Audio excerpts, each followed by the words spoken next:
ఏదైనా పెద్ద ఫైట్కి దిగే ముందు గ్రౌండ్లో ఎవడు ఉన్నాడో తెలియకపోతే మనం వేసే స్కెచ్ రివర్స్ కొడుతుంది. అర్జునుడు ఇక్కడ ఒక ప్లానర్ లెక్క మాట్లాడుతున్నాడు. ఎవరో చెప్పింది వినడం కాదు, నా కళ్ళతో నేనే చూస్తా అంటున్నాడు. 1వ అధ్యాయం 22వ శ్లోకం. యవదేతాని రిక్షేహం యొద్దు కామానవస్థాన్ కర్మేయ సహ యుద్ధ వ్యామస్మిన్ రణ సంయుద్ధమే.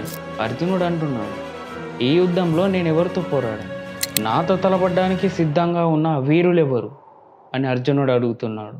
మన లైఫ్లో కూడా అంతే కదా, మన మీదికి వచ్చే కష్టాలేంటో అవి ఎంత స్ట్రాంగో మనకు ముందే ఒక ఐడియా ఉండాలి. శత్రు బలం తెలిస్తేనే మన బలం ఎంతో మనకు అర్థమవుతుంది. అర్జునుడు ఏ ధీమాతో అయితే ఆ రథాన్ని ఆపమన్నాడో అక్కడున్న తన వాళ్ళని చూసి అదే ధీమా ఆవిరైపోయింది. అసలు రణరంగంలో అర్జునుడికి శత్రువులు కనిపించారు లేక తన వాళ్ళే కనిపించారు. నెక్స్ట్ ఏం జరిగిందని ఇంకో వీడియోలో మాట్లాడుకుందాం. ఓం నమః శివాయ. ఈ శ్లోకంలో ఏమైనా తప్పులు ఉంటే నన్ను క్షమించండి. ఆ తప్పులు ఏంటిదన్నది నా కామెంట్ బాక్స్లో తెలియజేయండి. అప్పటి వరకు నా ఛానల్ని సబ్స్క్రైబ్ చేసుకోండి. Tata, take care, bye.